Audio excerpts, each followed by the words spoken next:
Qu'il s'agisse de management, de stratégie ou d'innovation, le monde de l'entreprise est souvent fait d'idées reçues, qui empêchent l'organisation, comme les individus, d'être performants. C'est ce que décrypte Frédéric Fréry, professeur à l'ESCP Business School, dans ce podcast « L'envers du business ». En se référant à l'histoire, la psychologie et la philosophie, il décortique les mythes et les paradoxes du monde des affaires, mais aussi ses travers et ses aberrations, avec une pointe d'impertinence. L'envers du business, un podcast de Harvard Business Review France. Méfiez-vous des fables stratégiques ou de ce qu'on appelle l'effet Honda. Quand on vous parle de la pertinence d'une stratégie, de la clairvoyance d'un dirigeant ou même de l'intelligence d'une innovation, êtes-vous certain, après tout, que l'on vous présente la vérité et non pas une fable destinée à servir d'exemple ? Frédéric Fréry, vous êtes professeur à l'ESCP Business School. Alors c'est ce qu'on appelle, dites-vous, l'effet Honda. Expliquez-nous. Alors ça s'appelle l'effet Honda à cause d'une histoire assez surprenante. Honda, c'est une entreprise qui a été fondée par un monsieur qui s'appelle Soichiro Honda et qui rêvait de faire des avions, en fait. Elle date de 1950. Alors, l'entreprise date d'un peu même avant. Ouais. Et il rêvait de faire des avions, lui. Pas de chance, il arrive en position professionnelle juste après la Deuxième Guerre mondiale et le Japon n'a pas le droit de faire des avions. Donc, il se dit, je vais faire des choses qui sont un peu apparentées aux avions à l'époque, je vais faire des voitures. Sauf qu'il n'y a pas le marché pour faire des voitures non plus au Japon. Et donc, je vais faire des deux roues. Et donc, il fait essentiellement un véhicule qui, pour nous, Européens, ressemblerait un peu à un scooter ou une mobilette, qui s'appelle le Super Cub. On en voit des millions, notamment si on va au Vietnam, par exemple. Et il fait une fortune grâce à ça. Un grand succès en Asie. Grand succès, c'est le véhicule le plus vendu de l'histoire, en fait, le Super Cub de Honda. Et c'est un petit truc, 50 cm3. Voilà. Et l'histoire se passe au moment où Honda va arriver sur le marché américain. À l'époque, fin des années 50, début des années 60, le marché de la moto américain est très particulier. C'est un marché de niche qui ne touche pas du tout la population générale, mais qui touche une population très spécifique, qui sont les bikers. Donc des gens qui ont une vie un peu violente, hors norme, tout en cuir noir, et qui conduisent très vite en faisant du bruit. Il y a un film de l'époque qui marque complètement ça, c'est L'équipé sauvage avec Marlon Brando, où vous avez un gang de motards qui arrive dans une petite ville moyenne, Marlon Brando séduit la fille du shérif, qui avait déjà un amoureux, et donc évidemment ça finit avec des coups de revolver, et c'est absolument terrible. En gros, le biker est un asocial. À l'époque, les motos utilisées par les bikers sont soit des motos américaines, Harley-Davidson ou Indian, mais beaucoup de motos d'importation, notamment anglaises, BSA, Norton et Triumph. Et Honda va arriver sur ce marché, et en 5 ans, le marché est totalement transformé. En 5 ans, ça devient un marché grand public, dont l'essentiel des clients sont des étudiants, des employés, des salariés. Et l'image de la moto va devenir extrêmement positive. Et la position concurrentielle, notamment des constructeurs anglais, va totalement s'effondrer. Ils vont faire faillite à peu près tous. Leurs marques seront reprises des années plus tard, mais leurs BSA, Norton et Triumph vont en fait disparaître quasiment du marché américain. Oui, parce qu'en 10 ans plus tard, Honda a conquis les 2/3 du marché, tout à fait. Qui est devenu effectivement un marché grand public. Comment Honda a-t-il pu connaître un tel succès ? Alors, le gouvernement britannique est très énervé de voir ses champions nationaux s'être fait comme ça dépasser. Et donc, ils vont mandater un tout jeune cabinet de conseil à l'époque, qu'on appelle le Boston Consulting Group, qui vient d'apparaître, pour analyser ce qui s'est passé. Et le rapport du Boston Consulting Group est absolument convaincant et explique vraiment ce qui s'est passé. Du moins, c'est comme ça qu'on le conçoit à l'époque. Ce qu'ils disent, c'est que, ils sont très très malins, ces Japonais. Ce qu'ils ont fait, c'est qu'ils sont arrivés aux États-Unis et ils n'ont pas vendu des grosses motos parce qu'ils savaient que ça c'était un marché de niche. Non, ce qu'ils ont vendu, c'est des Super Cubs, justement, ces petits scooters, là, 50 cm3. Oui, ils se sont ils se sont écartés de la clientèle trop sulfureuse des bikers. Tout à fait. Et l'idée, c'était qu'en vendant ces petites motos à des étudiants, notamment, quand ces étudiants gagneraient un petit peu plus d'argent, après, ils achèteraient une plus grosse moto Honda. Et puis, quand après, ils se seraient mis en famille, ils achèteraient peut-être une voiture Honda. Et donc, le Super Cub est présenté comme un cheval de Troie de conquête du marché américain. Alors, c'est un très beau rapport, très BCG, c'est plein de matrices BCG, où évidemment, le Super Cub est une vache à lait, c'est plein de courbes d'expérience, enfin, tout ça est très convaincant. Mais, en réalité... Alors, au point quand même, je tiens à le préciser, parce que, vu où nous sommes pour ce podcast, que ce rapport sera repris dans un cas de la Harvard Business School, enseigné pendant des années dans toutes les meilleures écoles.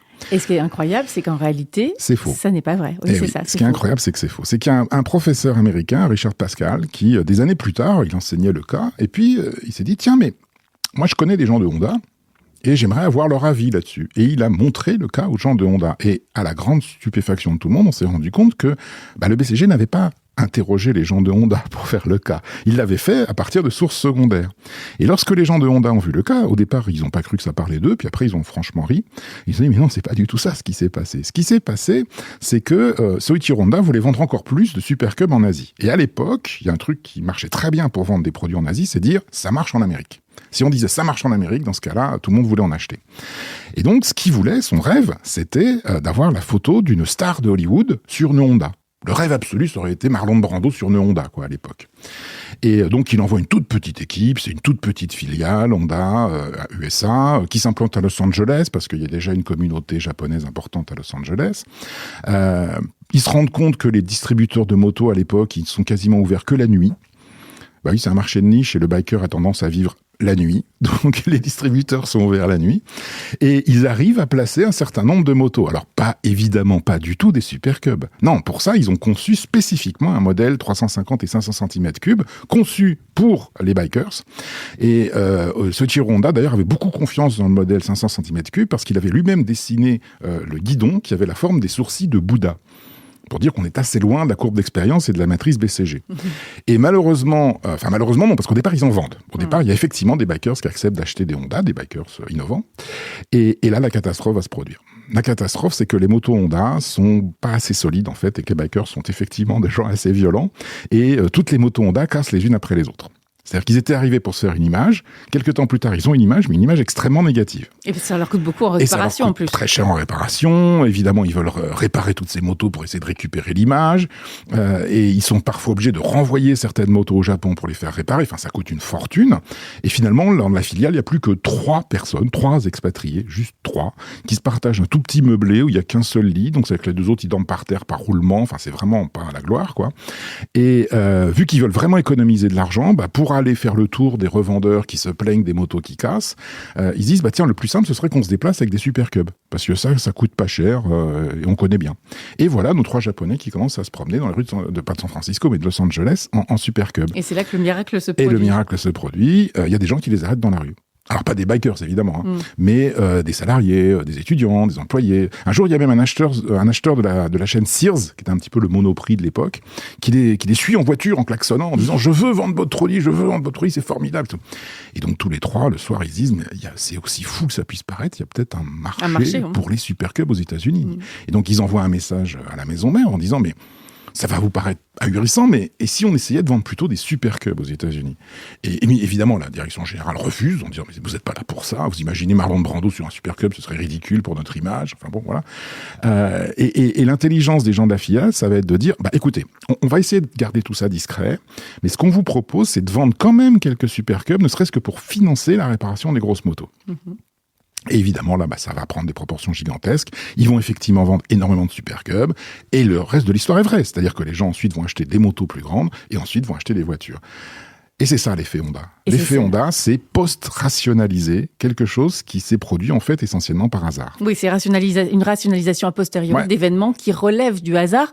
Parce que finalement, dans tout ce que vous racontez, c'est une décision imprévue qui est à l'origine du succès d'Honda aux États-Unis. Oui, mais vous savez, et ça, faut toujours se méfier quand on voit dans des livres, dans des articles, etc., des histoires héroïques de gens qui avaient tout prévu et qui ont fait des stratégies formidables, etc. Il y a beaucoup de cas quand même dans lesquels on raconte l'histoire après. Et on l'enjolive beaucoup, et ça devient une fable. Et ce qui s'est passé en vrai... Ce qui s'appelle réécrire le passé, en fait. Ouais, c'était une succession... Réécrire l'histoire. Oui, c'était une section de hasard, une succession de choses fortuites, une succession aussi de fait que vous aviez une opportunité que vous n'aviez pas comprise et vous la comprenez subitement. Parce que l'opportunité, elle était là quand même. Et ils avaient le produit qui allait bien. C'est pas complètement du hasard. Mais ils n'y avaient pas pensé. Effectivement, vous dites c'est une succession de décisions émergentes. Oui, émergentes. Pas décidées par le haut, mais qui émergent du marché, en fait, et qui émergent de la base. Et ça, c'est quand même extrêmement fréquent. Enfin, je sais pas, vous voyez dans les journaux, telle entreprise a fusionné avec telle autre, si jamais vous êtes un peu savante en stratégie, vous allez dire, ah oui, certainement qu'ils veulent augmenter leur pouvoir de marché par rapport aux négociations de distributeurs, qui fait que non, Peut-être que la vraie raison, c'est que les 2 dirigeants sont des amis d'enfance, et puis il y en a un qui part à la retraite et qui vend à son copain, quoi. Mais ça, vous le saurez jamais. Mais c'est souvent ça qui fait la réalité des grandes décisions, ou des petites décisions d'ailleurs stratégiques. Et après, on reconstruit une histoire autour. Pas forcément les gens qui l'ont fait eux-mêmes d'ailleurs, mais des commentateurs, des observateurs qui veulent essayer de donner du sens à tout ça. Et le problème, c'est qu'ils donnent trop de sens à tout ça. Et plus on est savant en stratégie, plus on est exposé à ce risque-là. Parce que plus on a les modèles et les concepts pour donner du sens à quelque chose qui, naturellement, n'en avait pas. Et formaliser les choses, finalement. Eh oui, les surformaliser. Et ça, c'est un vrai piège. Il faut accepter qu'il y a des choses qu'on n'explique pas, des choses qui sont simplement fortuites. Et c'est pas parce qu'on connaît des très beaux modèles et très belles théories qu'on va comprendre nécessairement mieux. Souvent, on va comprendre moins bien, en fait. Et c'est ce qu'on appelle donc l'effet Ondam. Tout à fait. Merci beaucoup, Frédéric Fréry. C'est la fin de cet épisode. Merci de nous avoir écoutés. Retrouvez un nouvel épisode chaque semaine sur hbrfrance.fr et les plateformes d'écoute habituelles. Et si ce contenu vous a plu, plongez-vous dans le livre de Frédéric Fréry, 100 idées impertinentes pour mieux manager. À bientôt!